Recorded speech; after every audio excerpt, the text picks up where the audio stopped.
દોસ્તો, તમારું સ્વાગત છે. કહાની શરૂ કરું તેના પહેલાં વિડીયો લાઇક કરીને ચેનલ સબસ્ક્રાઈબ કરી દો. ઘરેથી જલ્દી આવેલા વિનીતને જોઈને હું ચોંકી ગઈ. ત્યારે હું સાંજે રસોડાનું કામ પતાવી રહી હતી. હું જલ્દી ચા બનાવવા લાગી. મને ખબર હતી કે તે આવતા ચાની ફરમાઈશ કરશે. 5 મિનિટ પછી ચા લઈને હું સાસુના રૂમમાં પહોંચી. ઓફિસથી આવ્યા પછી મારા પતિ વિનીતની હાજરી ત્યાં જ લાગે છે. સસરાનું બ્લડ પ્રેશર, સોનુભાઈની કોલેજ, બધાની જાણકારી લીધા પછી છેલ્લે મારા સમાચાર પૂછવામાં આવે છે, તે પણ રાતના ડિનરનું મેનુ નક્કી કરવા માટે. સસરાજી પણ સાંજની શેર પરથી પાછા આવી ગયા હતા. તેમના માટે પણ ચા લઈ આવી. જલ્દીમાં નાસ્તાની પ્લેટ રસોઈમાં જ રહી ગઈ.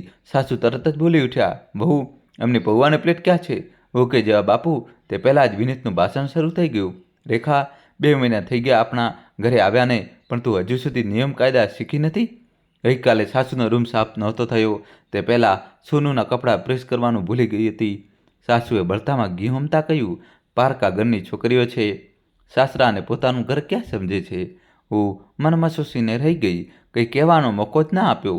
હું સવારથી લઈને મોડી રાત સુધી આ ઘરમાં બધાની ફરમાઈશ પૂરી કરવા માટે ચક્કર ગીરની જેમ ફરું છું. છતાંય પારકું ઘર પારકું લોહી, બસ આ જ ઉપાધિઓ મળે છે. હું ભારે પગલે રસોઈમાં આવીને રાતના ડિનરની તૈયારીમાં લાગી ગઈ.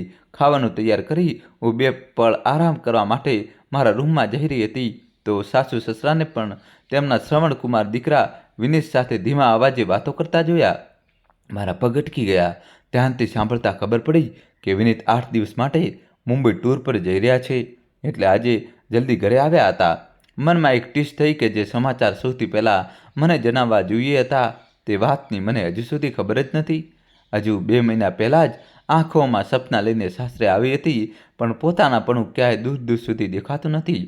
બધા એક બેગાનાપણાનો નકાબ ઓઢી રાખ્યો છે. હા, સોનુભાઈને જ્યારે કોઈ કામ હોય છે તો પોતાનાપણું બતાવીને કરાવી લે છે. વિનીતના પ્રેમનો વરસાદ ત્યારે જ થાય છે જ્યારે રાત થાય છે. મેં જલ્દીથી મસાલાવાળો ગાઉન બદલી હાથમાં ધોઈને સાડી પહેરી લીધી. વાળ ખોલીને સુલઝાવી રહી હતી તો વિનીત સીટી વગાડતા મોટા હળવા મૂડમાં રૂમમાં આવી ગયા. મને તૈયાર થતા જોઈને હસીને મને પોતાની બાહોમાં ઘેરાવા લેવા લાગ્યા. તો મેં પૂછ્યું, "તમે જલ્દી આવવાનું કારણ ન જણાવ્યું?" વિનીત બોલ્યા, "અરે કંઈ ખાસ નહીં, 8 દિવસ માટે મુંબઈ ટૂર પર જઈ રહ્યો છું." મેં શરમાતા કહ્યું, "હું 8 દિવસ તમારા વગર કેવી રીતે રહીશ? મારું મન નહીં લાગે તમારા વગર. મને પણ સાથે લઈ ચલો ને. એમ પણ લગ્ન પછી ક્યાંય ફરવા પણ તો નથી ગયા." આ સાંભળતા જ તેમનો બધો રોમાંસ કાફર થઈ ગયો. મને બાહોના બંધનથી અલગ કરતા બોલ્યા, "મારી ગેરહાજરીમાં સાસુ સસરાજીનું ધ્યાન રાખવાને બદલે ફરવાની વાત કરી રહી છો. મમ્મી સાચું કહે છે કે વહુઓ ક્યારેય પોતાની નથી હોતી. પારકું લોહી પારકું જ હોય છે." દોસ્તો, કહાની છેલ્લા સુધી જોજો અને ચેનલ સબસ્ક્રાઈબ કરી દો. આ સાંભળીને મેં ચૂપ રહેવું જ યોગ્ય સમજ્યું. વિનીત પણ અનમનસ્ક રીતે પ્રેમ મોહબ્બતનો એપિસોડ અધૂરો છોડી ડિનર માટે સાસુ સસરાજીને બોલાવવા ચાલ્યા ગયા. સોનુભાઈ પણ આવી ગયા હતા. મેં સસરાજીની પસંદના ભરેલા કારેલા અને બધાની પસંદની અડદની દાળ અને ભાત પીરસીને ગરમા ગરમ રોટલીઓ શેકવા લાગી. બધાએ ડિનર કરી ખુરશીઓ ખસેડીને ઊભા થઈ ગયા. મને કોઈએ ખાવા માટે કહ્યું પણ નહીં કે કોઈ મારા માટે ખાવાનું પીરસવા પણ ઊભું ન રહ્યું. મેં પણ લાજશરમ છોડી જલ્દીથી હાથ ધોઈને મારી થાળી લગાવી દીધી. દોસ્તો, કહાની છેલ્લા સુધી જોજો, નવો ટ્વિસ્ટ આવશે. વધેલું ખાવાનું મારી રાહ જોઈ રહ્યું હતું. ભૂખ વધારે લાગી હતી એટલે ખાવાનું જલ્દી ખાઈ લીધું. સાસુના રૂમની બહાર લાગેલા વોશ બેસિનમાં હાથ ધોઈ રહી હતી તો સાસુનો કટાક્ષભર્યો અવાજ કાનમાં પડ્યો, "જોયું, તમે નવું વહુ જેવી તો કોઈ વાત જ નથી રેખામાં. હું જ્યારે આવી હતી તો સાસુ નણંદને પૂછ્યા વગર રોટલી પણ નહોતી તોડતી. અહીં તો મામલો જ અલગ છે." આ સાંભળીને મન કડવાશથી ભરાઈ ગયું કે આ શું જાહિલપણું છે. નવી વહુ આ નથી કરતી, પારકા ઘરની પારકું લોહી, બસ આ જ સાંભળીને કાન પાકી ગયા છે. સાસુની વાતોને અવગણીને હું મારા રૂમમાં ચાલી ગઈ. ત્યાં વિનીત પોતાના કપડાં ફેલાવીને બેઠા હતા. પાસે જ સૂટકેસ રાખેલી હતી. સમજી ગઈ, સાહેબ જવાની તૈયારીમાં લાગ્યા છે. મેં ખૂબ પ્રેમથી તેમનો હાથ પકડી તેમને ઊભા કરતાં કહ્યું, "હટો, હું તમારું સૂટકેસ તૈયાર કરી દઉં છું. હવે તમારે આ તકલીફ ઉઠાવવાની જરૂર નથી." વિનીતે હાથ ઝાટકીને કહ્યું, "અરે યાર, કન્ફ્યુઝ ના કર. તને મારી પસંદ નાપસંદ કંઈ ખબર પણ છે?" હું ચૂપચાપ બહાર બાલ્કનીમાં આવીને ઊભી રહીને રસ્તાની રોનક જોવા લાગી. મારું મન બહુ ઉદાસ હતું. લગ્ન પછી પહેલી વાર બહાર જઈ રહ્યા હતા. હું એકલી કેવી રીતે રહીશ? ભલે આખો પરિવાર છે, અને કોઈ તકલીફ પણ નથી, પણ સાસરીમાં સૌના મનમાં જે અજાણ્યાપણાની લાગણી મને અંદરથી ડંખતી હતી. હું ઝાડ પરથી તૂટેલી ડાળીની જેમ એકલી પડી હતી. થોડા દિવસ પહેલાંની જ વાત છે. એમની બહેન રૂબી દીદી આવ્યા હતા, જે મારા સરખા જ હતા. હું મનોમન બહુ ઉત્સાહિત હતી કે રૂબી દીદી સાથે દિલ ખોલીને વાત કરીશ. આટલા દિવસોથી શરમ અને સંકોચ પીછો છોડતા નહોતા કે ક્યાંક કંઈક ખોટું ન બોલી જવાય. હું નવી પરણેલી હતી અને જીભ ખુલતી જ નહોતી. હું ઓછું બોલતી હતી, પણ હવે વિચારી લીધું હતું કે રૂબી દીદીને મારા દહેજમાં મળેલા સાડીઓ અને ભેટો બતાવીશ. જો તેમને કંઈ ગમશે તો હું એમને આપી દઈશ. એમના સાસરીમાં એમનું માન વધશે. મેં ખૂબ જ ઉત્સાહથી સોનુ ભૈયાને એમની ખાવા પીવાની પસંદ વિશે પૂછીને એમની પસંદનું મટર પનીર, ભીંડી અને મેવાવાળી ખીર બનાવી. હું થોડો મેકઅપ કરીને તૈયાર થઈ અને રૂબી દીદીની આતુરતાથી રાહ જોવા લાગી. દોસ્તો, જલ્દીથી તમારા ભાઈ માટે વિડીયો લાઇક કરીને ચેનલ સબસ્ક્રાઈબ કરી દો. રૂબી દીદી નાના આથાવને લઈને એકલા જ આવ્યા હતા. એમને જોઈને હું ઉત્સાહથી આગળ વધી અને એમને ગળે લગાડી દીધા. મને લાગ્યું કે જાણે મારી કોઈ બાળપણની સહેલી આવી ગઈ છે. પણ રૂબી દીદી તરત જ મને પોતાનાથી અલગ કરીને એક ઔપચારિક સ્મિત આપીને મા કહેતા કહેતા રૂમમાં જતા રહ્યા. મને દુઃખ થયું, પણ હું બધું ભૂલીને નણંદની સેવામાં લાગી ગઈ. દીકરીને એકાંત આપવા માટે હું રસોડામાં જ ઊભી રહી. રજાનો દિવસ હતો. બધા ઘરમાં જ હતા. સાસુના ઘૂંટણનો દુખાવો ખૂબ વધી ગયો હતો, એટલે એમણે મને આદેશ આપ્યો કે વહુ જમવાનું મારા રૂમમાં જ લગાવી દે. એક વધારાનું ટેબલ મૂકીને હું જમવાનું મૂકવાની વ્યવસ્થા કરીને રસોડામાં ચાલી ગઈ. રસોડામાં જઈને મેં ઝડપથી રોટલીઓ બનાવી. સાસુના રૂમના ખુશનુમા માહોલ હતો. હસવાનો અવાજ આવી રહ્યો હતો. હું જેવી જમવાનું લઈને રૂમમાં પહોંચી, બધા શાંત થઈ ગયા, જાણે રૂમમાં કોઈ અજાણી વ્યક્તિ આવી ગઈ હોય. હસનારા ચૂપ થઈ ગયા. બોલનારાએ વાતોનો વિષય બદલી નાખ્યો. જમવાનું ટેબલ પર મૂકીને હું ઝડપથી રોટલીઓ આપવા લાગી. જમી લીધા પછી રૂબી દીદી અને સોનુ વાસણ ભેગા કરીને રસોડામાં મૂકવા આવ્યા. રસોડામાંથી બહાર નીકળતી વખતે તેઓ મારી સામે જોયા વિના બોલ્યા, તમે પણ અમારી સાથે જમી લેત ભાભી. હું કહી જવાબ આપું એ પહેલાં જ સોનુ અને દીદી રસોડામાંથી જતા રહ્યા હતા. ફરી એકવાર મહેફિલ જામી ગઈ. હું બાઈ સાથે મળીને રસોઈ સંભાળવા લાગી.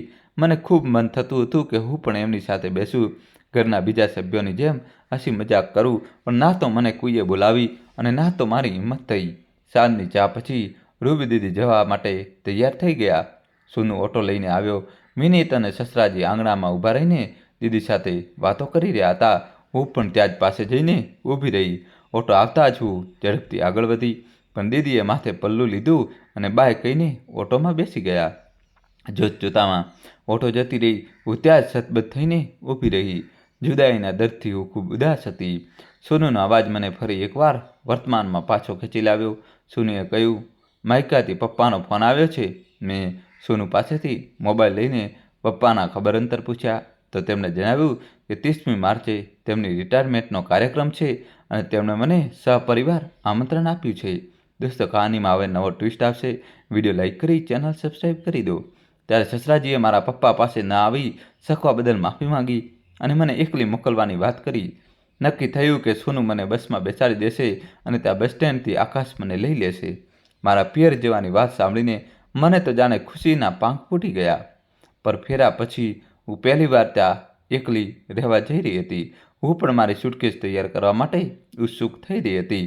વિનીત પ્રેમથી મને ચીડવવા લાગ્યા, ચાલો, હવે તમારે અમારી જુદાઈનો ગમ સહન નહીં કરવો પડે. વિનીત ખૂબ જ રોમેન્ટિક મૂડમાં હતા. હું પણ ફાગણની લહેરની જેમ વહી રહી હતી અને પૂરા મનથી વિનીતના બાહુમાં સમાઈ ગઈ. જ્યારે રાત વીતી ગઈ, ખબર જ ના પડી. પડોશના ઘરેથી શકનો અવાજ સંભળાતા મારી ઊંઘ ખુલી. 5 વાગ્યા હતા. હું ઝડપથી ઉઠીને નાહી અને નાસ્તાની તૈયારીમાં લાગી ગઈ. આજે તેમને પણ જવાનું હતું અને મારે આવતીકાલે સવારે નીકળવાનું હતું. તેથી હું ઝડપથી કામ પતાવવા લાગી. 1 મહિનાનું રાશન આવેલું પડ્યું હતું, તેને હું ઝડપથી ડબ્બામાં ભરવા લાગી. હું વિચારી રહી હતી કે મારા ગયા પછી કોઈને પણ સામાન શોધવામાં મુશ્કેલી ન થાય. ત્યાં જ સાસુજી કોઈ કામથી રસોડામાં આવ્યા. મને આ બધું કરતા જોઈને બોલ્યા, વહુ, તો આ બધું રહેવા દે, હું કામવાળીને કહીને ભરાવી દઈશ. તું માયકા જવાની ખુશીમાં રવામાં ચણાનો લોટ અને તુવેરની દાળમાં ચણાની દાળ પીલવી દઈશ. આ કામ શાંતિથી કરવાના હોય છે. મારા મનમાં જે ખુશી નાચી રહી હતી તેને જાણે વિરામ લાગી ગયો. કંઈ પણ કહ્યા વિના હું ઊભી થઈ ગઈ. મનમાં વિચારવા લાગી કે હવે આ જ મારું ઘર છે. કેવી રીતે આ બધાને વિશ્વાસ અપાવું? અચાનક મારા મગજમાં આવ્યું કે પપ્પાના રિટાયરમેન્ટ પર કોઈ ભેટ આપવી યોગ્ય રહેશે. નાની બેન રૂપા અને ભાઈ આકાશને પણ મોટી હોવાને નાતે કંઈક ભેટ આપવી પડશે. મેં વિચાર્યું કે વિનીત નાહીને આવે તો તેમની સલાહ લઉં.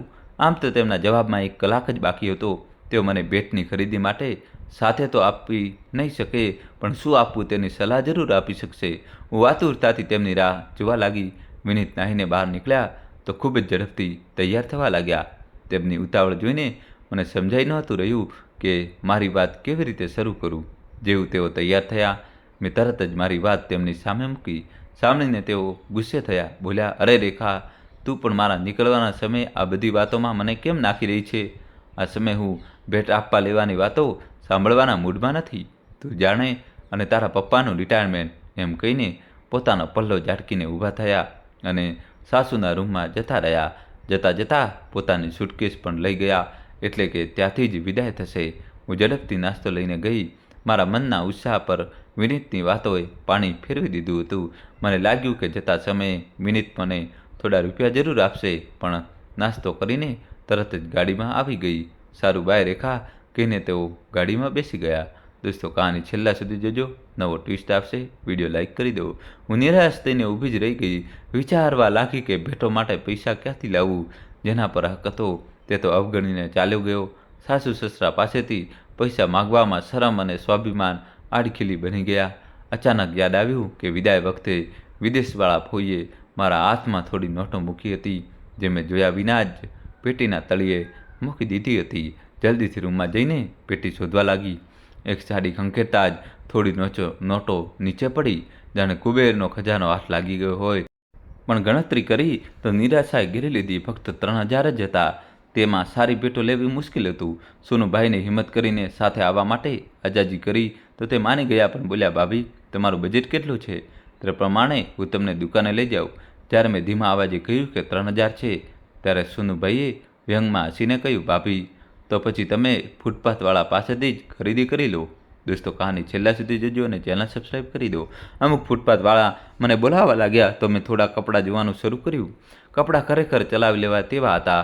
જીન્સ, ટોપ વગેરે બધું જ હતું. રૂપા અને નાના ભાઈ આકાશ માટે સસ્તા કપડાં ખરીદીને પપ્પા અને મમ્મી માટે થોડું સારું લેવા માંગતી હતી. જેમ તેમ કરીને મમ્મી માટે એક સસ્તી સાડી અને પપ્પા માટે એક શાલ લઈને ઘરે પાછી ફરી. ઓટાના પૈસા સોનુભાઈએ જ આપ્યા. આટલો હલકો સામાન ખરીદ્યો અને ઉપરથી સોનુને કંઈ ખવડાવવા પીવડાવવાને બદલે ઓટોના પૈસા પણ તેની પાસેથી લીધા. હું શરમથી ધરતીમાં સમાઈ જઈ રહી હતી. મારી પસંદ વિશે હું કેવી રીતે જણાવત? ક્યારેક માણસ પરિસ્થિતિના હાથમાં મજબૂર બની જાય છે. બીજા દિવસે સોનુભાઈએ મને બસમાં બેસાડી દીધી. સાસુએ એક મીઠાઈનો ડબ્બો આપીને પોતાની ફરજ પૂરી કરી. લગ્ન પછી પહેલી વાર એકલી પિયર જઈ રહી હતી. દિલ ખુશીથી ધડકી રહ્યું હતું. છેલ્લી વાર તો પાકફેરની વખતે તે સાથે હતા. મમ્મી, પપ્પા, ભાઈ બહેન સાથે વધારે વાત કરવાનો મોકો જ નહોતો મળ્યો, કારણ કે વિનીત દરેક સમયે સાથે રહેતા હતા અને બીજા દિવસે પાછા પણ આવી ગયા હતા. મન રોમાંચિત થઈ રહ્યું હતું કે આ વખતે મારી પ્રિય સહેલી નિકિતાને પણ મળીશ. રૂપા અને આકાશ મારા ગયા પછી કેટલા એકલા થઈ ગયા હશે. તે બંનેની ભલે ભણતર સંબંધી સમસ્યા હોય કે કોઈ બીજી, તેનો ઉકેલ પોતાની રેખા દીદી પાસેથી જ પૂછતા હતા. મમ્મીને પણ હું જમણો હાથ હતી. પપ્પા મને જોઈને ગર્વથી ફૂલાઈ જતા. આજ વિચારતા ક્યારે સમય પસાર થઈ ગયો ખબર જ ન પડી. દોસ્તો, કહાની છેલ્લા સુધી જોજો, નવો ટ્વિસ્ટ આવશે. અચાનક બસ ઊભી રહી. મેં જોયું કે મંજિલ આવી ગઈ હતી. હું ખુશ થઈ ગઈ. બસની બારીમાંથી જોયું તો આકાશ ઝડપી પગલે બસ તરફ આવતો દેખાયો. બસમાંથી ઉતરતા જ આકાશે મારો સુટકેસ પકડીને ઊભો હતો. તેને જોઈને મારી આંખો ખુશીથી છલકાઈ ગઈ. માત્ર 2 મહિનામાં જ આકાશ ઘણો સ્માર્ટ થઈ ગયો હતો. તેના વાળ નવા સ્ટાઇલમાં સેટ કરેલા હતા અને આંખો પર કાળું ચશ્મું પહેર્યું હતું. ઘરે પહોંચતા જ મને એવું લાગ્યું જાણે કોઈ ખોવાયેલી વસ્તુ અચાનક મળી ગઈ હોય. હું બધાને ભેટી પડી. મમ્મી પપ્પાએ મારી પીઠ પર હાથ ફેરવીને મને પ્રેમ કર્યો. મને લાગ્યું કે હું આ પ્રેમ માટે કેટલી તરસતી હતી. હું અને સાસરી પક્ષના બધા કેમ છે એવું પૂછીને મમ્મી રસોડામાં ગઈ. હું પપ્પાની તબિયત અને રૂપા તથા આકાશના ભણતર વિશે પૂછપરછ કરવા લાગી. ખૂબ જ સારા વાતાવરણમાં જમવાનું પૂરું થયું. આકાશ અને રૂપા મારા એટેચીની આસપાસ ફરવા લાગ્યા અને બોલ્યા, કહો તો દીદી, તમે દિલ્હીથી અમારા માટે શું લાવ્યા છો? હું શરમથી ધરતીમાં સમાઈ રહી હતી કે કયા મોઢે હું તેમને ભેટ આપું. હું અનિચ્છાથી ઊભી થઈ અને બંનેને તેમના પેકેટ કાઢીને આપ્યા. પેકેટ ખોલતા જ રૂપા અને આકાશના મોઢા પડી ગયા. બંને મારી સામે જોવા લાગ્યા. રૂપા બોલી, તમે કમાલ કરો છો દીદી, આખી દિલ્હીમાં તમને અમારા માટે આ જ નકામી વસ્તુઓ મળી. આકાશ પણ બોલી ઉઠ્યો, દીદી, આવા સસ્તા કપડાં તો અમારી કામવાળી બાઈના બાળકો પણ નથી પહેરતા. શરમ અને અપમાનથી હું ચૂપ થઈ ગઈ. એ સાચું હતું, કપડાં તેમના સ્તરના નહોતા, પણ આવો વ્યવહાર મેં તેમનો પહેલીવાર જોયો હતો. બંને પેકેટ પલંગ પર મૂક્યા અને રૂમની બહાર નીકળી ગયા. હું હેરાન પરેશાન તેમને જોતી રહી ગઈ. એ ભાઈ બહેન મને આટલું માન સન્માન આપતા હતા, તે સસ્તી ભેટ માટે આટલું સંભળાવી ગયા. મારું મન ઉદાસ થઈ ગયું. હું ખૂબ જ થાકી ગઈ હતી. તે જ પલંગ પર સૂઈ ગઈ. ખબર નહીં ક્યારે આંખ લાગી ગઈ. દોસ્તો, કહાની છેલ્લા સુધી જોજો. સાંજે આંખ ખુલી તો મારા કાનોમાં રૂપાનો અવાજ સંભળાયો. મેં બાલ્કનીમાંથી નીચે જોયું તો રૂપા એક છોકરા સાથે વાત કરતી દેખાઈ. છોકરો બાઇક પર બેઠો હતો. તેના હાવભાવ અને વાતચીતથી તે કોઈ સામાન્ય પરિવારનો લાગતો હતો. અચાનક તેને બાઇક સ્ટાર્ટ કરી અને રૂપાને ફ્લાઇંગ કિસ આપીને તે ઝડપથી નીકળી ગયો. આ બધું જોઈને હું હેરાન રહી ગઈ. રૂપાનો તો હજી કોલેજનો પહેલો જ વર્ષ છે. તેને હજી પોતાની ઉંમરના 18 વર્ષ પણ પૂરા નથી કર્યા અને હવે તે આ કયા રસ્તે ચાલવા લાગી છે. પછી મેં વિચાર્યું કે યોગ્ય મોકો જોઈને હું વાત કરીશ. મમ્મી રૂમમાં ચાલીને આવી. મેં મમ્મીનો હાથ પકડીને, મમ્મી, તમે અહીં જ બેસો કહીને તેમના માટે લાવેલી સાડી અને પપ્પાની શાલનું પેકેટ તેમને આપ્યું.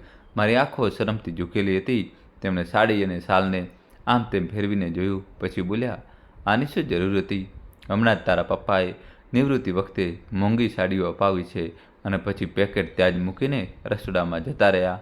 હું શરમજનક સ્થિતિમાં બહાર આવી શકતી નહોતી. મેં બધી ભેટો ભેગી કરી અને કબાટના એક ખૂણામાં મૂકી દીધી.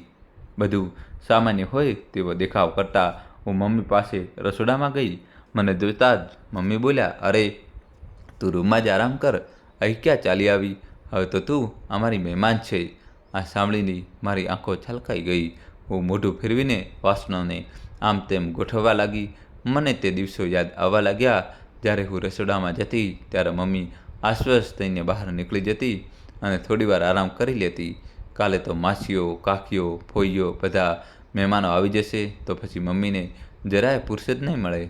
બહુ મન થતું હતું કે માના ખોળામાં માથું મૂકીને ખૂબ રડી લઉં, મન હળવું કરી લઉં, પણ મા તો સતત કામ કરતી જતી હતી. વચ્ચે વચ્ચે સાસરીના મારા અનુભવો પણ પૂછતી જતી હતી.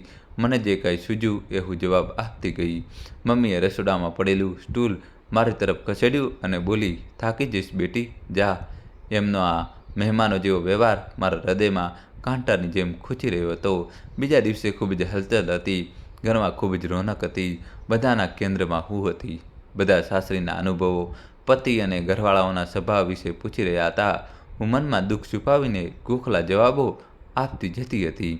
કેવી રીતે જણાવું કે હું ઝાડ પરથી તૂટેલી ડાળી અને ડાળી પરથી તૂટેલા પાંદડા જેવું જીવન જીવી રહી છું. પોતાનાપણું મેળવવા માટે મેં ઘણી પરીક્ષાઓ આપી છે, પણ દરેક વખતે હું નિષ્ફળ રહી છું. પપ્પાનો નિવૃત્તિ સમારંભ ખૂબ જ સારી રીતે સંપન્ન થયો. બધા લોકોએ એમની ઈમાનદારીના ખૂબ વખાણ કર્યા. મેં જોયું કે પપ્પાએ ચહેરા પર ખુશીનો જે મુખવટો પહેરી રાખ્યો હતો તે ઘણીવાર સરકી જતો હતો અને ચહેરા પર ચિંતાની રેખાઓ દેખાવા લાગી હતી. દોસ્તો, કહાની છેલ્લા સુધી જોજો અને વિડીયો લાઈક કરી ચેનલ સબસ્ક્રાઈબ કરી દો. હું જાણતી હતી કે આ ચિંતા રૂપા અને આકાશને લઈને છે, જો હજી ક્યાંય સ્થિર થયા નથી. એમનું શિક્ષણ, લગ્ન, નોકરી બધું જ હજી બાકી છે. આ તો પપ્પાની દૂરદેશી હતી કે એમણે સમયસર આ મકાન બનાવી લીધું હતું. એની છત્રછાયામાં એમનો પરિવાર સુરક્ષિત હતો. હવે તો ફંડ અને પેન્શનથી જ ગુજરાન ચલાવવાનું હતું. બીજા દિવસે પપ્પા કેટરિંગવાળાઓ સાથે હિસાબ કરી રહ્યા હતા. બીજી બાજુ મહેમાનોની વિદાય પણ થઈ રહી હતી. મહેમાનોના જતાં જ ઘરમાં શાંતિ છવાઈ ગઈ. બધા થાકી ગયા હતા. બપોરે થાક ઉતારવા માટે આરામ કરવા લાગ્યા. મેં આયોજન દરમિયાન એક વાત બીજી પણ નહોતી કે આખા આયોજનમાં રૂપા અને આકાશનો સહયોગ ન ગણ્યો હતો. રૂપાએ ઘણો સમય તો પાર્લરમાં વિતાવ્યો. બાકીનો સમય માસી, કાકી અને ફોઈ સાથે ગપશપ કરી. આકાશ પણ મહેમાનો સાથે મહેમાન બનીને ફરી રહ્યો હતો. એકવાર તો મેં તેને બિલકુલ બાજુથી પ્રિયા, જે તેના જ ઉંમરની હતી, તેની સાથે ઇશારાબાજી કરતા પણ જોયો. જોવા જોઈએ તો આ ઉંમરમાં આ વાત સામાન્ય હોય છે, પરંતુ તેમને પોતાનું ભણતર અને જવાબદારીનું પૂરું ધ્યાન રાખવું જોઈએ. દોસ્તો, કહાનીમાં ઉપહારો લઈને આ બંનેના કટાક્ષે એકવાર ફરી મારી વેદના વધારી લીધી. મન ઉદાસ થઈ ગયું. હું ઉઠીને મારા રૂમમાં જતી હતી. રૂપા અને આકાશ ઘેર નહોતા. મમ્મી પપ્પા સૂતા હતા. મેં જોયું કે આખા રૂમનો કાયાપલટ થઈ ગયો હતો. દિવાલો પર હીરો હિરોઈનના પોસ્ટરો લાગેલા હતા. પછી મેં મારી કબાટ ખોલી. એમાં મારી ઘણી યાદો જોડાયેલી હતી. કબાટના રૂપાના કપડાં અને સામાન રાખ્યો હતો. આમ તેમ જોયું તો રૂપાના કબાટ પર તાળું લાગેલું હતું. અચાનક કબાટની ઉપર મૂકેલી 2 પોટલીઓ દેખાઈ. ઉતારીને જોયું તો એકમાં મારા કપડાં હતા અને એકમાં પુસ્તકો બંધાયેલા હતા. હું તેમને ક્યાં રાખું એ જ વિચારી રહી હતી કે રૂપાના બાઇક કહેવાનો અવાજ આવ્યો. બાલ્કનીમાં જઈને જોયું તો રૂપા એ જ છોકરાની બાઇક પરથી ઉતરીને ઉપર આવી રહી હતી. મને સામે જોઈને ચોંકી ગઈ. પછી નજર બચાવીને અંદર જવા લાગી. એ જ સમયે આકાશ પણ કોઈની સાથે મોબાઈલ પર વાતો કરતો ઉપર આવી ગયો. મને જોઈને મોબાઈલ છુપાવતા પોતાના રૂમ તરફ જવા લાગ્યો. મેં તેને અવાજ આપ્યો તો તેને સાંભળ્યું નહીં. હવે મારી ધીરજ પણ ખોટી રહી હતી. તેમ છતાં મેં શક્ય એટલું પોતાને શાંત રાખીને ખૂબ જ પ્રેમથી બંનેને બોલાવ્યા. રૂપા તો હજી ત્યાં જ ઊભી હતી. આકાશ મોં ફૂલાવીને આવીને ઊભો થઈ ગયો. મેં ખૂબ જ પ્રેમથી બંનેના ભણતર વિશે પૂછ્યું તો બંનેએ ટૂંકા જવાબો આપ્યા અને જવા લાગ્યા. મેં આકાશને પૂછ્યું કે આ મોબાઈલ તે નવો ખરીદ્યો છે કે પપ્પાએ અપાવ્યો છે? આકાશે મોં બગાડીને કહ્યું, પપ્પા શું અપાવશે? આ મુંબઈવાળી માસીનો દીકરો પોતાનો જૂનો મોબાઈલ આપી ગયો. મેં મારી સિમ નાખી દીધી. મેં કહ્યું, આમ એકદમ કોઈની પાસેથી કોઈ વસ્તુ લેવાય નહીં. ઓછામાં ઓછું મને એકવાર પૂછી તો લેતો. પપ્પાને તો તે કહી જ નહીં હોય, નહીંતર શું તેઓ ના પાડી દે? આ સાંભળીને આકાશે મોં બનાવ્યું. આ જોઈને મને ગુસ્સો આવ્યો. પછી મેં કહ્યું, જોઈ રહી છું કે તમે બંને 2 મહિનામાં જ બહુ બદલાઈ ગયા છો. એમ કહીને મેં રૂપા તરફ જોઈને પૂછ્યું, રૂપા, આ છોકરો કોણ છે જેની બાઇક પર તું આવી હતી? આ સાંભળીને રૂપા ગુસ્સાથી ફાટી પડી. શું થઈ ગયું દીદી? એ સુધીર છે, કોલેજમાં મારી સાથે ભણે છે. શું થઈ ગયું જો તે મને ઘરે મૂકવા આવ્યો તો? મેં તેને શાંત પાડતા કહ્યું, રૂપા, આ બધી વાતો માટે તો હજી બહુ નાની છે, ભોળી છે. હજુ તમારે બંને તમારા ભણતર પર વધારે ધ્યાન આપવું જોઈએ. આકાશ, રાત્રે પાણી પીવા ઊભો થઈ તો તારા રૂમની લાઇટ ચાલુ હતી. મેં વિચાર્યું કે તું હજી ભણી રહ્યો હોઈશ, પણ બારીમાંથી જોયું તો જાણવા મળ્યું કે તું રાત્રે 1 વાગ્યા સુધી ટીવી જોઈ રહ્યો હતો. તમે બંને જાણો છો કે પપ્પાને તમારા બંને પાસેથી મોટી અપેક્ષાઓ છે. તેમને આ બધું જાણીને બહુ ખરાબ લાગશે. હજી ભણતર પર પૂરું ધ્યાન આપો. આ સાંભળીને આકાશે કહ્યું, દીદી, અમે એવું શું દુનિયાથી અલગ કરી દીધું કે તમે અમને ટોણા મારી રહ્યા છો?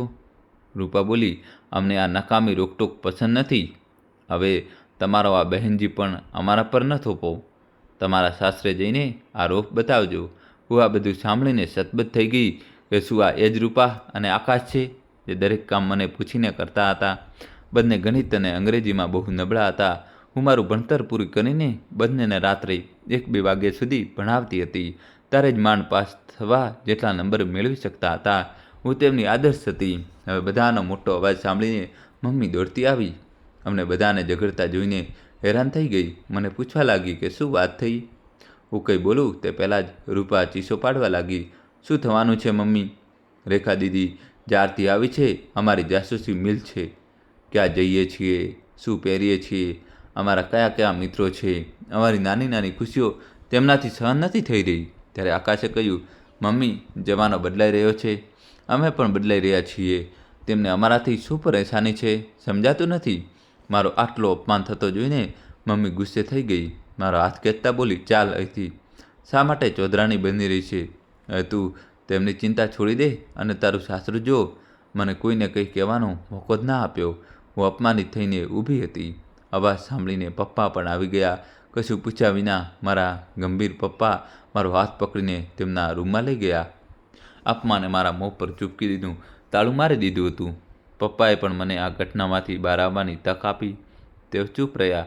થોડીવાર પછી હું ઉઠીને લિવિંગ રૂમના સોફા પર જઈને આડી પડી. ક્યારે ઊંઘ આવી ગઈ તેની ખબર જ ન પડી. રાત્રે જમવા માટે મમ્મી અને પપ્પા એક પછી એક મને બોલાવવા આવ્યા, પણ મેં ભૂખ નથી કહીને ના પાડી દીધી. દોસ્તો, કહાની છેલ્લા સુધી જોજો અને ચેનલ સબસ્ક્રાઈબ કરી દો. રૂપા અને આકાશ સિવાય બીજા કોઈએ જમ્યું નહીં. મને આખી રાત ઊંઘ ના આવી. હું એ જ વિચારતી રહી કે મેં આ શું કરી નાખ્યું. હું આ બધાની ખુશીઓમાં સામેલ થવા આવી હતી, પણ મેં આખા માહોલને તણાવપૂર્ણ બનાવી દીધો. બીજા દિવસે હું વહેલી ઉઠી, નાહીને તૈયાર થઈ ગઈ. મેં બધા માટે ચા બનાવી. રૂપા અને આકાશને અવાજ આપીને તેમના રૂમમાં ચા આપી આવી. મમ્મી અને પપ્પાની ચા તેમના રૂમમાં લઈ ગઈ. હોઠ પર નકલી સ્મિત સાથે મેં એકદમ સામાન્ય દેખાવાનો અભિનય કર્યો. મારી ચા પીતા પીતા હું તેમના પૂછ્યા વિના જ મારા સાસરિયા વિશે વાતો કરવા લાગી. મારા દિયરની શેતાનીઓ વિશે હસી હસીને ખોટી ખોટી વાર્તાઓ સંભળાવવા લાગી. મમ્મી પપ્પા પણ મારા દ્વારા ઊભા થયેલા માહોલને જાળવી રાખવામાં મારો સાથ આપવા લાગ્યા. આ જોઈને હું વિચારવા લાગી કે આપણે હિન્દુસ્તાની સ્ત્રીઓને ઘર ગૃહસ્થીની ગાડી સુવ્યવસ્થિત ચલાવવા માટે અભિનયની ઘૂંટી પાવામાં આવે છે. ક્યારેક પિયરની ઇજ્જત જાળવી રાખવા માટે તો ક્યારેક સાસરિયાનું માન સન્માન જાળવી રાખવા માટે સારો અભિનય કરી જતી હોય છે. ત્યારે રૂપા કોલેજ માટે તૈયાર થઈને આવી ગઈ. તેને જોઈને મેં ઝડપથી કહ્યું, અરે રૂપા, આજે આટલી વહેલી કોલેજ જઈ રહી છે? 5 મિનિટ રોકા, હું તારા માટે નાસ્તો બનાવી રહી છું. તને બટેટાના પરોઠા પસંદ છે તે જ બનાવી દઉં. પરંતુ રૂપાએ મારી વાત સાંભળ્યા વિના જ મમ્મી તરફ જોતાં કહ્યું, મમ્મી, આજે કોલેજમાં મોડું થઈ જશે. અને પછી સીડીઓ ઉતરી ગઈ. હું અને મમ્મી જોતા જ રહી ગયા. દોસ્તો, કહાનીમાં હવે ટ્વિસ્ટ આપશે. કહાની છેલ્લા સુધી જોજો અને વિડીયો લાઈક કરીને ચેનલ સબસ્ક્રાઈબ કરી દો. મેં જઈને રસોડું સંભાળ્યું. વિચાર્યું કે રૂપા તો કંઈ પણ ખાધા વિના જ નીકળી ગઈ. ક્યાંક આકાશ પણ ભૂખ્યા પેટે ન નીકળી જાય. ઝડપથી બધાની પસંદગીને ધ્યાનમાં રાખીને નાસ્તો બનાવ્યો અને ડાઇનિંગ ટેબલ પર ગોઠવી દીધો. નાસ્તો તૈયાર છે કહીને અવાજ આપીને માહોલને તણાવમુક્ત કરવાનો પ્રયાસ કર્યો. મમ્મી પપ્પા તો તરત જ આવી ગયા, પણ આકાશ થોડીવાર પછી અનિચ્છાએ આવ્યો. તેને કોઈની સાથે વાત ન કરી ઝડપથી ખાઈને ઊભો થઈ ગયો. બોલ્યો, મમ્મી, કોલેજ જઈ રહ્યો છું. આજે દીદીને બસમાં બેસાડવા તો નથી જવાનું ને? અને પછી જવાબની રાહ જોયા વિના જ ચાલ્યો ગયો. રૂપા અને આકાશના વર્તનથી મનોમન સતબદ્ધ થઈ ગઈ હતી. હું જૂના વિચારોવાળી બહેન નહોતી, પરંતુ આ કાચી ઉંમરમાં થયેલી કેટલીક ભૂલો આખી જિંદગી માટે ઘાતક બની જાય છે. અપરિપક્વ મન, ભોળાપણા કે નાસમજીને કારણે કેટલાક લોકો ખોટા રસ્તે ચાલી પડે છે. પછી ત્યાંથી પાછું ફરવું મુશ્કેલ થઈ જાય છે. બસ હું આજ મૂંઝવણમાં પડી ગઈ હતી. મારા દિલમાં ભાઈ બહેન માટે પ્રેમ, મમતા, સહાનુભૂતિની ભાવનાઓ જોરશોરથી હિલોળા લઈ રહી હતી. પરંતુ સ્વાભિમાન અને ફેલાયેલો તણાવ મને ચૂપ રહેવાનો સંકેત આપી રહ્યા હતા. હું અચાનક મારા રૂમમાં જઈને મારા સામાનની બંને ઘાસડીઓ ઉઠાવી લાવી. કપડાં તો મેં ઘરમાં કામ કરતી બાઈને આપવા માટે આંગણામાં જ મૂકી દીધા, પણ પુસ્તકોને જઈને મારી મોટી પેટીમાં મૂકી દીધા. મેં મોટા ઉત્સાહથી પપ્પા અને મમ્મીથી પસંદનું ભોજન બનાવ્યું. હું રસોડામાંથી બહાર નીકળી જ રહી હતી કે મમ્મીએ મને અવાજ આપીને બોલાવી. ત્યાં જઈને જોયું તો મમ્મી પપ્પાના રિટાયરમેન્ટમાં મળેલા ભેટોનો ઢગલો કરીને બેઠા હતા. જોતાં જ બોલ્યા, રેખા, અહીં આવીને જો, તારે શું શું લઈ જવાનું છે? હું તારા જવા માટેની તૈયારી કરી રહી હતી. હું વિચારતી હતી કે તને પૂછીને જ તારો સામાન પેક કરું. હું આશ્ચર્યચકિત થઈ ગઈ કે મને પૂછ્યા વિના જ મારા જવા માટેની તૈયારી શરૂ થઈ ગઈ હતી. હું મનોમન તૂટી ગઈ, કારણ કે હું તો 8 દિવસ રહેવાનું સપનું લઈને આવી હતી. અહીં તો ચોથા દિવસે જ વિદાય કરવાનું મન બનાવી લીધું હતું. દોસ્તો, કહાની છેલ્લા સુધી જોજો. હવે નવો ટ્વિસ્ટ આવશે. જલ્દીથી વિડીયો લાઈક કરી ચેનલ સબસ્ક્રાઈબ કરી દો. અનુભવી માએ કદાચ અમારા ત્રણેય ભાઈ બહેનો પર ઊંડા તણાવના વાદળો વધુ ઘેરા થતાં જોઈ લીધા હતા. મેં સમજદારીપૂર્વક કામ લેતા ચહેરા પર નિરાશાનો ભાવ લાવ્યા વિના ખૂબ જ સહજતાથી કહ્યું, અરે ના મમ્મી, હજુ 2 મહિના પહેલાં જ તો બધું લઈને વિદાય થઈ છું. હવે ફરીથી શરૂ થઈ ગયા. મમ્મીએ ચૂપચાપ પપ્પાને મળેલા ભેટોમાંથી કેટલીક ભેટો અલગ કાઢીને એક તરફ મૂકી દીધી અને બોલ્યા, તે તો કહી દીધું કે કંઈ નથી જોઈતું, પણ અમારે તો અમારા માન સન્માનનું ધ્યાન રાખવું પડે. તારા સાસરિયાવાળા કહેશે કે દીકરીને ખાલી હાથે મોકલી દીધી. મેં ચૂપ રહેવામાં જ ભલાઈ સમજી. હું ચૂપચાપ સામાન જોવા લાગી. કંઈક સામાન ઘર ગૃહસ્થીના ઉપયોગનો હતો, કંઈક કપડાં હતા. મેં બધો સામાન ભેગો કર્યો અને મારા એટેચીમાં મૂકવા જવા લાગી. આંખોમાંથી સતત આંસુ વહી રહ્યા હતા. સદભાગ્યે કોઈએ જોયું નહીં. રૂમમાં કોઈ નહોતું. મેં સુટકેસ ખોલ્યો તો હું જે કપડાં ખૂબ ઉત્સાહથી સાથે લાવી હતી તે મોઢું ચડાવવા લાગ્યા, જાણે પૂછી રહ્યા હોય કે અમને પહેરવાની કેટલી તકો મળી. મનની વેદના ઓછી કરવા મેં મારી સૌથી પ્રિય સખી નિકિતાને ફોન કર્યો, પણ તે પણ શહેરની બહાર ગઈ હતી. સમય પસાર થઈ રહ્યો ન હતો. જે પિયર આવવા માટે હું આટલી ઉત્સુક હતી ત્યાં હવે એક ક્ષણ પસાર કરવી મુશ્કેલ થઈ ગઈ હતી. સમય જાણે થંભી ગયો હતો. થોડીવાર પપ્પા પાસે બેસીને મેં તેમને તેમના આગળના પ્લાન વિશે પૂછ્યું. તેઓ પણ નિરાશ હતા. આટલી મોંઘવારીમાં માત્ર પેન્શનથી ગુજરાન ચલાવવું મુશ્કેલ હતું. પપ્પા હંમેશા સ્વાભિમાની, ગંભીર અને ઓછા બોલનારા રહ્યા છે. જો તેઓ ઈચ્છત તો કોઈ એકાઉન્ટન્ટ વિભાગમાં નોકરી કરી શકત, પણ બિચારા કહેવા લાગ્યા, રેખા, હું જાણું છું કે પેન્શનના પૈસા રોજિંદા ખર્ચ માટે ઓછા પડશે, પણ શું કરું? ભલામણનો જમાનો છે. આ ઉંમરે નોકરી માટે કોની સામે હાથ જોડું? આ સાંભળીને મારું મન દુઃખી થઈ ગયું. ગુસ્સાથી બોલી, તમે લોકોએ મારા લગ્ન કરવાની ખૂબ જલ્દી કરી, નહીંતર એ સમયે મને મારા જ કોલેજમાં લેક્ચરશીપની મળી રહી હતી. મેં તમને લોકોને લગ્ન ન કરવા માટે કેટલી જીદ કરી હતી, પણ તમે બંને માન્યા જ નહીં. પપ્પા બોલ્યા, રેખા બેટા, ક્યાં સુધી તારા લગ્ન ન કરું? બોલ. એક દિવસ તો તારે જવાનું જ હતું. પારકુદન કોઈ ક્યાં સુધી પોતાના ઘરમાં રાખી શકે? પપ્પાની વાત સાંભળીને મારું મન ફરી ખિન્ન થઈ ગયું. અહીં પણ પારકી અને સાસરીમાં પણ પારકી. મન હાહાકાર કરવા લાગ્યું. તો પછી મારું કયું ઘર છે? હું કોની છું? આંખો ફરીથી વરસવા લાગી હતી. ખૂબ મુશ્કેલીથી હું મારી જાતને સંભાળીને મમ્મી સાથે કિચનમાં હાથ વહેંચાવા લાગી. મમ્મી કહેવા લાગી, આરામથી બેસ, હું બધું કરી લઈશ. હવે તો એકલા જ બધું કરવાની આદત પડી ગઈ છે. રૂપા તો કિચનમાં ડોક્યું પણ કરતી નથી. બસ કોલેજ, ભણતર અને બીજું કંઈ નહીં. મારું મન તો થયું કે રૂપાની વાત કહીને મમ્મીને સાવધ કરું, પણ ઘરનું વાતાવરણ બધું ખરાબ ન થઈ જાય, આ વિચારીને હું ચૂપ રહી. બીજા દિવસે સવારે વહેલી ઉઠીને હું નાહી ધોઈને તૈયાર થઈ ગઈ. મન ઉદાસ થઈ ગયું હતું. મારું દિલ કરી રહ્યું હતું કે જલ્દીથી નીકળી જાઉં, જેથી ઘરનું વાતાવરણ તો સામાન્ય થાય. મેં જલ્દી નાસ્તો કર્યો. આકાશભાઈ આવી રહ્યો હતો. નીચે ઓટો આવી ગઈ તો હું બધાને મળવા લાગી. મેં ખૂબ પ્રેમથી આગળ વધીને રૂપાને ગળે લગાવી. તે અનિચ્છાથી મારા જવાના ઇંતજારમાં ઊભી હતી. તેને જલ્દીથી મને પોતાનાથી અલગ કરી અને માથું ઝુકાવીને ઊભી રહી ગઈ. ફરી એકવાર હું મમ્મી પપ્પાને ગળે લગાવીને રડી પડી. તેમણે મારા માથા પર હાથ ફેરવીને મને ચૂપ કરાવી. હું ભાવનાઓનું વધુ પ્રદર્શન ન કરતા સીડીઓ ઉતરી ગઈ. આકાશે ઓટોમાં સામાન મૂકી દીધો. પપ્પા તો નીચે આવી જ ગયા હતા, પરંતુ મમ્મી અને રૂપા ઉપર બાલ્કનીમાં જ ઊભા હતા. મેં ઓટોમાં બેસીને હાથ હલાવ્યો. ઉપરથી પણ હાથ હલતા નજરે પડ્યા. જોતજોતામાં બધું આંખોથી અદૃશ્ય થઈ ગયું. માયકેથી મારી બીજી વાર વિદાય થઈ. બસ સ્ટેન્ડ પર બસ ઊભી હતી. આકાશે મને બસમાં બેસાડી અને કહ્યું, દીદી, કોલેજ માટે મોડું થઈ રહ્યું છે, અને તે નીચે ઉતરી ગયો. ઉતરીને આકાશે એકવાર બસની બારી તરફ પાછળ ફરીને જોયું. હું તેની તરફ જ જોઈ રહી હતી. બાય કહીને તે ઝડપથી ચાલ્યો ગયો અને ભીડમાં ગુમ થઈ ગયો. આકાશના જતા જ મારા મનમાં એક ઊંડી પીડા ઊભી થઈ. હું બસમાં બેસીને વિચારવા લાગી કે સમય કેવી રીતે બદલાય છે. રૂપા અને આકાશ બંનેની લાડકી દીદી હતી. દરેક કામમાં મારી પાસેથી સલાહ માંગતા હતા. મને પૂછ્યા વિના એક ડગલું પણ નહોતા ભરતા. આજે બંને કેવી રીતે પરાયા જેવા થઈ ગયા હતા. દોસ્તો, કહાની છેલ્લા સુધી જોજો અને વિડીયો લાઈક કરી દો. મારા મનના બંને ગેરમાર્ગો દોરાવવાની સંખ્યા કોઈ સાપની જેમ ફેલાવી રહી હતી. સાસરાના ઘરની થ્રેશોલ્ડ પર પગ મૂકતા જ મને યાદ આવ્યું કે માયકેથી 8-10 દિવસ રહેવાની પરવાનગી લઈને ગઈ હતી, પણ 4 દિવસમાં જ પાછી આવી ગઈ. કોઈ બહાનું બનાવવું પડશે. મારા દિમાગે કામ કર્યું. સોનુભાઈએ જેવો દરવાજો ખોલ્યો, મેં બનાવટી સ્મિતનું માસ્ક પહેરી લીધું. સોનુ આશ્ચર્યથી બોલ્યો, ભાભી, આટલા જલ્દી કેવી રીતે? ફોન કરી દીધો હોત તો હું લેવા આવી જાત. અમારો અવાજ સાંભળીને સસરાજી આવી ગયા. મેં સસરાજીના પગ સ્પર્શ કર્યા. પછી શક્ય તેટલો અવાજ થોડો મોટો કરીને કહ્યું, ત્યાં મમ્મી પપ્પાનો પરિવાર સાથે ભારત ભ્રમણ કરવાનો કાર્યક્રમ પહેલેથી જ નક્કી હતો.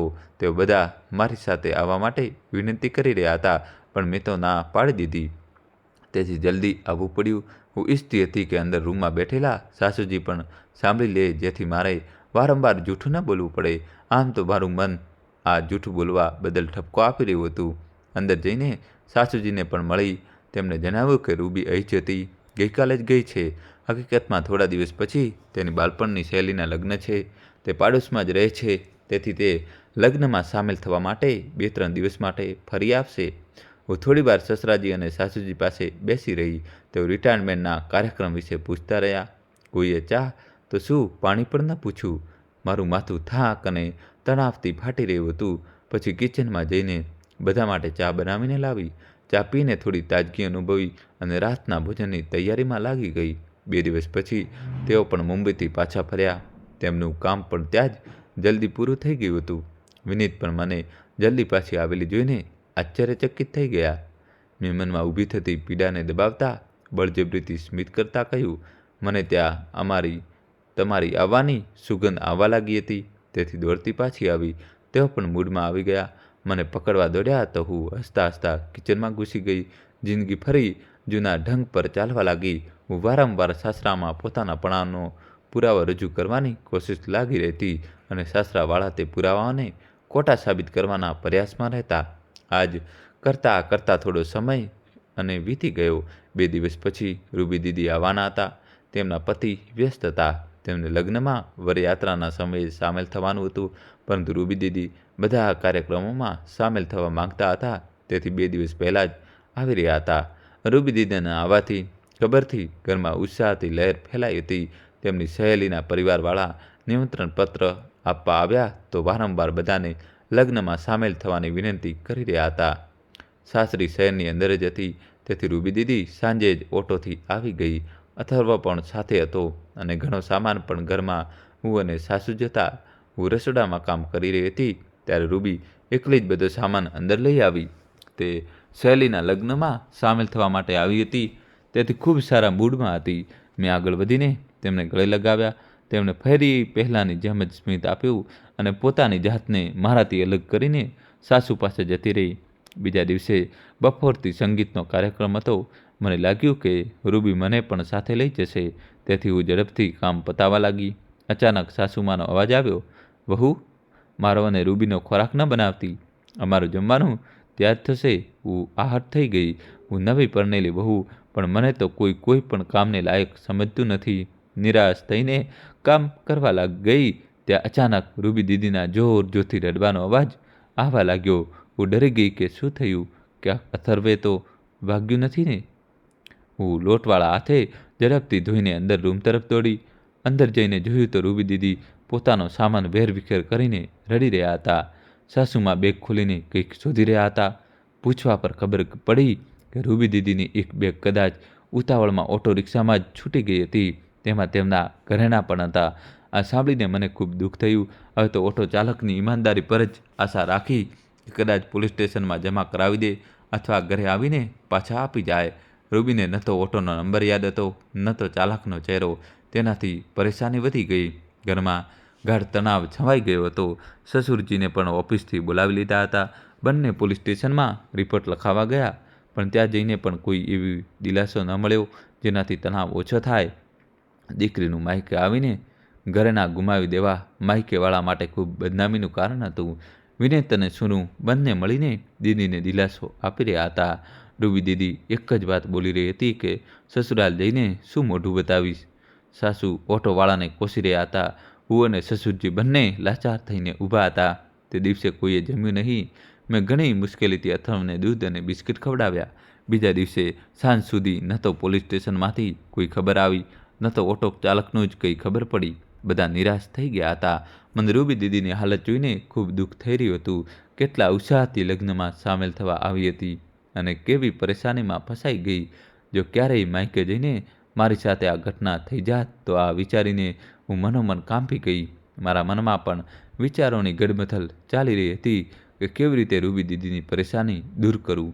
અચાનક જ મગજમાં વીજળી ચમકી. હું દ્રઢ પગલાઓથી મારા રૂમમાં ગઈ અને મારી કબાટમાંથી બધા ઘરેણાં કાઢી લાવી. ઘરેણાંનો ડબ્બો મેં રૂબી દીદીને આપતા કહ્યું, લો દીદી, આ ઘરેણાં આજથી તમારા થયા. મારો તો ફરી બની જશે. અત્યારે તમારા ઘરેણાંને કારણે કોઈ અપમાન ન થવું જોઈએ. બધા આશ્ચર્યથી મારું મોઢું જોવા લાગ્યા, જાણે તેમને વિશ્વાસ જ ન આવી રહ્યો હોય. થોડીક ક્ષણો બાદ ઘરના બધા સભ્યો ઘરેણાં લેવાની ના પાડવા લાગ્યા. તો મેં દ્રઢ અવાજમાં કહ્યું, હું ઘરેણાં રૂબી દીદીને આપીને કોઈ અહેસાન નથી કરી રહી. તમે બધા મારો પરિવાર છો. તમારા માન અપમાનમાં હું પણ બરાબરની ભાગીદાર છું. દોસ્તો, કહાની છેલ્લા સુધી જોજો અને તમારા ભાઈ માટે જલ્દીથી વિડીયો લાઈક કરી ચેનલ સબસ્ક્રાઈબ કરી દો. આજકાલ રોજ લૂંટપાટના સમાચાર આવતા રહે છે. ઘરના તો મોટે ભાગે લોકરની શોભા જ વધારે છે. આટલું કહીને હું રસોડા તરફ ચાલી ગઈ ત્યારે જ રૂબી દીદીએ ઝડપથી મારો હાથ પકડી લીધો અને કહેવા લાગી, ના ભાભી, હું મારી બેદરકારીની સજા તમને ના આપી શકું. અને ફરીથી ઘરેણાં પાછા આપવા લાગી.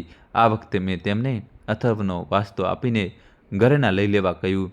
કોઈ રસ્તો ન જોઈને તેમને ઘરેના લઈ લીધા. વિનીત અને સોનુભાઈ મને પ્રશંસાભરી નજરોથી જોઈ રહ્યા હતા. સસુરજીએ મારી પીઠ થપથપાવતા કહ્યું, વહુ, આ સમયે જે તે અમારા માટે કર્યું તેને અમે જીવનભર ભૂલી નહીં શકીએ. દર વખતે પારકા ઘરની અને પારકા લોહીની રટણ કરનારની સાસુમાં લજ્જિત થઈને માથું ઝુકાવીને બેઠી હતી. દોસ્તો, હજુ કહાની બાકી છે. ઘરેણા ગુમ થઈ જવા કોઈ સામાન્ય આઘાત ન હતો, છતાં હાલ પૂરતું તેના પર મલમ લગાવી દીધો. બધા બેમનથી થોડું ઘણું ખાઈને સૂઈ ગયા. રૂબી દીદી જેમ તેમ સહેલીના લગ્ન પતાવીને ચાલી ગઈ. સસુરાલમાં જઈને જણાવ્યું કે ભાભીના ઘરેણા નવી ડિઝાઇનના હતા, તેથી તેમની સાથે બદલી લીધા. તેમના સસુરાલવાળા ખુલ્લા વિચારોના હતા, તેથી તેમણે કોઈ પૂછપરછ ન કરી. આ ઘટના પછી બધાનો મારા પ્રત્યેનો વ્યવહાર બદલાઈ ગયો. વિનીત બહાર ફરવા પણ લઈ જવા લાગ્યો. જમવાનું બની ગયા બાદ સોનુભાઈ અને વિનીતજી ડાઇનિંગ ટેબલ પર પ્લેટો વાટકા રાખવામાં મારી મદદ કરતા. જમવાના સમયે બધા મારી રાહ જોતા. એક દિવસ તો સાસુએ ત્યાં સુધી કહી દીધું, વહુ, રોટલીઓ બનાવીને કેસરોલમાં મૂકી દેજે, બધાની સાથે જ જમજે. હું મનોમના બદલાવતી ખુશ હતી, પણ મનમાં રૂપા અને આકાશની ચિંતા કોઈ ગાંઠાની જેમ ખૂંદતી રહેતી. હું ઉપરથી સામાન્ય દેખાવાનો પ્રયત્ન કરતી રહેતી. મને માયકેથી પાછા આવ્યાને લગભગ 2 મહિના થઈ ગયા હતા. પપ્પાનો 2-3 વાર ખબર અંતર પૂછવા માટે ફોન આવી ચૂક્યો હતો. મમ્મી સાથે પણ વાત થઈ ગઈ હતી. રૂપા અને આકાશ વિશે એક પણ વાર વાત થઈ શકી નહીં. તેમના વિશે જ્યારે પણ પૂછ્યું, પપ્પાએ ઘરે નથી કહીને બહાનું બનાવી દીધું. હોઈ શકે કે તે બંને વાત કરવાના ઈચ્છતા હોય. ગઈ રાત્રે જ્યારે હું જમવાનું બનાવી રહી હતી ત્યારે પપ્પાનો ફોન આવ્યો. ગભરાયેલા હતા. તેમણે કહ્યું, રેખા દીકરી, તારી મમ્મીની તબિયત ખરાબ છે, તેમને કમળો થઈ ગયો છે, તને ખૂબ યાદ કરી રહી છે. હું સમજી ગઈ કે મમ્મીની તબિયત વધારે જ ખરાબ હશે. ત્યારે જ પપ્પાએ મને ફોન કર્યો. દોસ્તો, કહાની છેલ્લા સુધી જોજો અને વિડીયો લાઈક કરીને ચેનલ સબસ્ક્રાઈબ કરી દો. નહીંતર ન કરતા મારી આંખો ભરાઈ આવી. મેં પપ્પાને આવવાનો વિશ્વાસ આપીને ફોન કાપી નાખ્યો. પાછળ ફરીને જોયું તો રૂમમાં સાસુ અને સસુરજી ઊભા હતા. મારા ચહેરા પર ચિંતાની રેખાઓ જોઈને પૂછવા લાગ્યા, વહુ, માયકેમાં બધું બરાબર તો છે ને? મમ્મીની તબિયત વિશે જણાવતા હું રડી પડી. સાસુએ મને દિલાસો આપ્યો. સસુરજીએ કહ્યું, તું સવારે જ વિનીતને લઈને ચાલી જા. મમ્મીની દેખભાળ કરજે. વિનીત પાસે રજાઓ ઓછી છે. પહેલાં 1-2 દિવસ રહીને પાછા ફરશે. તું જેટલા દિવસ રહેવા માગે છે તેટલા રહી શકે છે. બીજા દિવસે હું અને વિનીત મારા પિયર પહોંચી ગયા. આખું ઘર વ્યસ્ત હતું. મેં મમ્મીને જોયા તો હું આશ્ચર્યચકિત થઈ ગઈ. તેઓ ખૂબ જ નબળા થઈ ગયા હતા. આંખોમાં ખૂબ પીળાશ આવી ગઈ હતી. સારવાર તો ચાલી જ રહી હતી, પણ મને સંતોષ ન થયો. હું અને વિનીત મમ્મીને બીજા ડૉક્ટર પાસે લઈ ગયા. તપાસ કર્યા પછી ડૉક્ટરે કહ્યું કે રોગ ખૂબ વધી ગયો છે, પરંતુ પરેજી અને આરામ કરવાથી સુધારો થઈ શકે છે. ઘરે પહોંચ્યા તો જોયું કે રૂપા અને આકાશ પણ આવી ગયા હતા. મને જોઈને બંનેના ચહેરા ઉતરી ગયા, પણ હું પણ તેમની સાથે ઔપચારિક વાતો જ કરતી હતી. ચોથા દિવસે મમ્મીની તબિયતમાં સુધારો જોવા મળ્યો. પપ્પાના ચહેરા પર પણ રોનક પાછી આવી. આ જોઈને ખૂબ સારું લાગ્યું. બપોરે હું મમ્મીને ખીચડી ખવડાવવા લાગી. ઘરમાં કોઈ નહોતું. મમ્મીએ ખીચડી ખાઈને પ્લેટ બાજુમાં મૂકી અને મારા બંને હાથ પકડીને મને પલંગ પર તેમની પાસે જ બેસાડી દીધી. તેમની આંખોમાં આંસુ હતા. તેઓ રડતા રડતા બોલ્યા, રેખા બેટા, છેલ્લી વાર અમારાથી તારું મોટું અપમાન થઈ ગયું હતું. મને માફ કરી દે બેટા. હું મજબૂર થઈ ગઈ હતી અને પછી મારા સામે હાથ જોડવા લાગ્યા. મને ખૂબ ખરાબ લાગ્યું. મેં તેમના હાથ પકડીને કહ્યું, મમ્મી, તમે આ શું કરી રહ્યા છો? તમે ન તો જૂની વાતો વિચારો અને ન તો કહેશો. બસ પોતાની તબિયત પર ધ્યાન આપો. ધીમે ધીમે મમ્મી ખુલતા ગયા. પોતાના મનની પીડાથી મને અવગત કરાવવા લાગ્યા. તેમણે જણાવ્યું કે રૂપા કઈ રીતે ઘર પ્રત્યે બેદરકાર થઈ ગઈ છે. જ્યારથી બીમાર થઈ છું, સવારે કંઈ પણ બનાવીને ડાઇનિંગ ટેબલ પર મૂકી જાય છે. સાંજે પણ આ જ હાલ હોય છે. ઉતાવળમાં કંઈ પણ કાચું પાકું બનાવીને આપી દે છે. કંઈ કહું કે પૂછું તો ગુસ્સે થઈ જાય છે. આકાશ પણ આખો દિવસ બહાર રહે છે. ખાવા પીવાનો કોઈ નિયમ નથી. તારા પપ્પાએ ચા બનાવતા શીખી લીધું છે. ચા તો તેઓ જ બનાવી લે છે. આ બધું સાંભળીને મન દુઃખી થયું. હું પણ રૂપા અને આકાશના ભટકતા પગલાં વિશે મમ્મીને સાવચેત કરવા માંગતી હતી, પણ તેમના સ્વાસ્થ્યને જોઈને મેં આ વિષય પર ચૂપ રહેવાનું જ પસંદ કર્યું. બીજા દિવસે મેં મારી બહેનપણી નિકિતાને ફોન કર્યો. તે મને મળવા ઘરે આવી ગઈ. લગ્ન પછી હું તેને મળી નહોતી. નિકિતા મારી બાળપણની એકમાત્ર સખી હતી. તે એક ધનવાન શેઠની દીકરી હતી, પરંતુ ગમડતી કોસો દૂર હતી. ખૂબ જ સ્નેહાળ હતી, તેથી તે હંમેશા મારા દિલની નજીક રહી. બંને એકબીજાના સુખ દુઃખમાં ભાગીદાર રહેતા હતા. નિકિતાના આવવાથી મારું મન ખુશ થઈ ગયું. અમે બંને પહેલાં મમ્મી પાસે બેઠા. મમ્મી બોલ્યા, અરે નિકિતા, આજે તો તું રેખાને ક્યાંક બહાર ફેરવી લાવ. જ્યારથી આવી છે મારી સેવામાં લાગી છે. હવે હું ઠીક છું. નિકિતાએ ચાલવા માટે અનુરોધ કર્યો તો હું ના ન પાડી શકી. તે પોતાની કારમાં આવી હતી. બંને એક રેસ્ટોરન્ટમાં પહોંચી ગયા. દોસ્તો, કહાની અંત સુધી જોજો. હવે કહાનીમાં દોસ્તો નવો ટ્વિસ્ટ આવશે. નિકિતાએ કોફી અને સેન્ડવિચનો ઓર્ડર આપ્યો. પછી બંને વાતો કરવા લાગ્યા. નિકિતા મારા લગ્ન અને સાસરાના અનુભવો સાંભળવા માટે આતુર હતી. પછી અચાનક નિકિતા ગંભીર થઈ ગઈ. બોલી, રેખા, આપણે બંને કેટલા સમય પછી મળ્યા છીએ. હું તારું દિલ દુખાવા નથી માગતી, પણ આ વિષય પર ચૂપ રહીને પણ હું તારા અને તારા પરિવારનું નુકસાન કરવા નથી માગતી. મેં તેને બધું જ ખુલીને કહેવા માટે કહ્યું તો નિકિતાએ કહ્યું, રેખા, તું તો જાણે છે કે મારો નાનો ભાઈ વિપિન અને આકાશ કોલેજમાં એક જ સાથે જ છે. વિપિને મને જણાવ્યું કે આકાશ 3-4 મહિનાથી કોલેજમાં ખૂબ ઓછો જોવા મળે છે. તે કેટલાક દાદા ટાઈપ છોકરાઓ સાથે ફરે છે.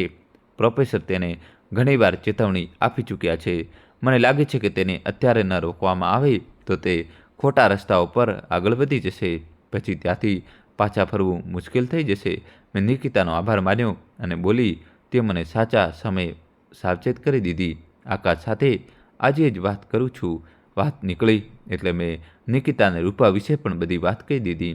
મારી વાત સાંભળીને નિકિતા કહેવા લાગી કે આમ તો આ ઉંમરે છોકરા છોકરીઓ વચ્ચે આકર્ષણ સામાન્ય વાત છે, પણ મુશ્કેલી ત્યારે થાય છે ત્યારે છોકરાઓ માસૂમ છોકરીઓને ફોસલાવીને તેમની સાથે સંબંધ બનાવીને તેના વાંધાજનક વિડીયો બનાવીને બ્લેકમેલ કરવા લાગે.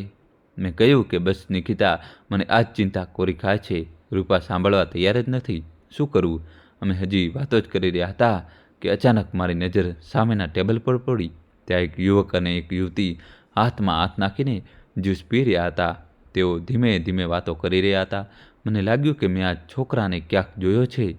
મેં મગજ પર જોર નાખ્યું અને ધ્યાનથી જોયું તો યાદ આવી ગયું કે આ એ જ છોકરો છે જેની સાથે રૂપા બાઇક પર ફરતી હોય છે. બસ હવે મારું મગજ ઝડપથી કામ કરવા લાગ્યું. આ ફ્લર્ટી છોકરાના કારણે રૂપા મારું આટલું અપમાન કરી રહી હતી.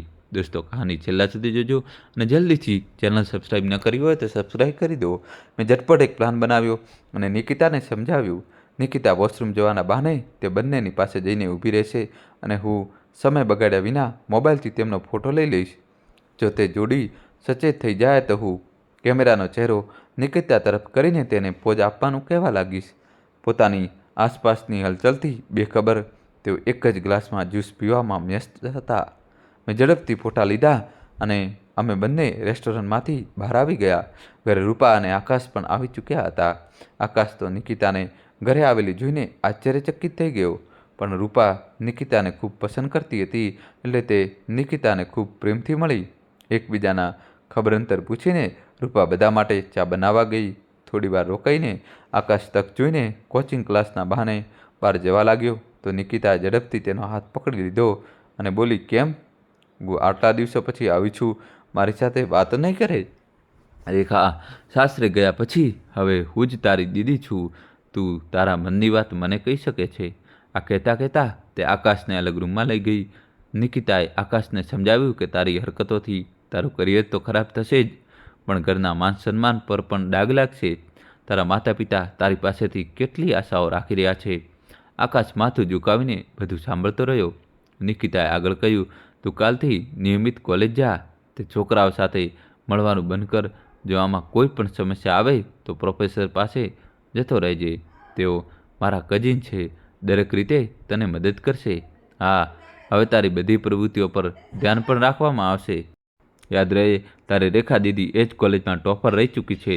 આકાશ નિકિતાનું ખૂબ આદર કરતો હતો એટલે આ બધું સાંભળીને રડી પડ્યો. તેણે નિકિતાને વચન આપ્યું કે તેની વાતોનું પાલન કરશે. નિકિતાએ પ્રેમથી તેની પીઠ થપથપાવી. ત્યારે જ રૂપા ચા બનાવીને લઈ આવી. બીજી તરફ મેં પણ મારું કામ કરી લીધું. મેં રેસ્ટોરન્ટમાં પાડેલા ફોટા ત્યાં જ મૂકી દીધા જ્યાં ટેબલ પર રૂપાએ ચા રાખી હતી. હું ત્યાંથી ઉઠીને મમ્મીના રૂમમાં ચાલી ગઈ. રૂપા ચા માટે બધાને બોલાવવા લાગી. અમે બધા હસતા રમતા ચા પીવા લાગ્યા. ત્યારે જ રૂપાની નજર ફોટા પર પડી. આ કોના ફોટા છે? એમ કહીને તેણે તે ફોટા ઉઠાવી લીધા. નિકિતા બોલી, આ મારા ફોટા પાડી રહી હતી. મારા તો ખેંચી ન શકી. આ જોડી રેસ્ટોરન્ટમાં બેઠી હતી, તેના જ ખેંચાઈ ગયા. મેં કહ્યું, જુઓ, તમે તો મોબાઈલથી પણ ફોટા નથી પાડી શકતી. ફોટો જોતાં જ રૂપાના ચહેરાનો રંગ ઉડી ગયો. અમે ચૂપચાપ અજાણ બન્યા અને ચા પીતા રહ્યા. રૂપા ચૂપચાપ ત્યાંથી ચાલી ગઈ. અમે થોડીવાર પછી રૂપાના રૂમમાં ગયા. તે પલંગ પર રડી રહી હતી. નિકિતાએ પ્રેમથી રડવાનું કારણ પૂછ્યું તો તેને પહેલાં બહાનું બનાવ્યું, પણ તેનું બહાનું મારા અને નિકિતા સામે ન ચાલ્યું. મેં પંપાળીને પૂછ્યું તો તેણે તે છોકરી વિશે બધું કહી દીધું. મેં અને નિકિતાએ તેને આ ઉંમરે થતી ભૂલો વિશે ચેતવી અને ભણવા પર ધ્યાન આપવાનું કહ્યું. રૂપા રડતા રડતા મને ગળે લાગીને બોલી, દીદી મને વઢો, હું ખૂબ ખરાબ છું. ત્યારે મેં પ્રેમથી સમજાવ્યું, સવારનો ભૂલી લેજો, સાંજે ઘરે પાછો આવી જાય તો તેને ભૂલેલો કહેવાતો નથી. હવે મમ્મી પપ્પાની દેખભાળની પૂરી જવાબદારી તારી છે. રૂપાએ હામાં માથું હલાવ્યું. આકાશ પણ માથું ઝુકાવીને ઊભો હતો. તે પણ મને ગળે લાગી ગયો. નિકિતા જતી વખતે મમ્મી પપ્પાને મળવા ગઈ તો હસીને બોલી, અંકલ, જે કામ માટે હું અહીં આવી હતી તે તો ભૂલીને જઈ રહી હતી. ખરેખર પપ્પાએ મને તમારી પાસે એટલે મોકલી હતી કે પપ્પાને તેમના ધંધા માટે એક અનુભવી એકાઉન્ટન્ટ જોઈએ છે. જો તમે આ કામ સંભાળી લો તો તેમની ચિંતા ઓછી થઈ જશે. પપ્પાની ખુશીની કોઈ સીમા ન રહી. તેઓ બોલ્યા, નેકી ઓર પૂછપૂછ. નિકિતા દીકરી, હું તારો આ ઉપકાર ક્યારેય નહીં ભૂલું. આ સાંભળીને નિકિતા પ્રેમભર્યા ગુસ્સાથી બોલી, અંકલ, તમે આવું કહેશો તો હું તમારાથી ખૂબ નારાજ થઈ જઈશ. પપ્પાએ સ્મિત સાથે પોતાના કાન પકડી લીધા તો બધા જોરથી હસી પડ્યા. આખું વાતાવરણ ખુશખુશાલ થઈ ગયું. મમ્મી હવે ઠીક હતી.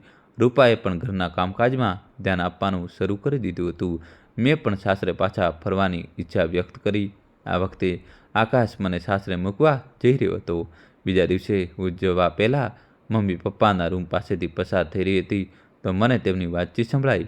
મમ્મી કહી રહી હતી, જુઓ, આપણે દીકરીઓને પરાયું ધન, પરાઈ અનામત કહીને દુઃખી કરીએ છીએ, પરંતુ દીકરીઓ પતિના ઘરે જઈને પણ પિતાની ચિંતા છોડતી નથી.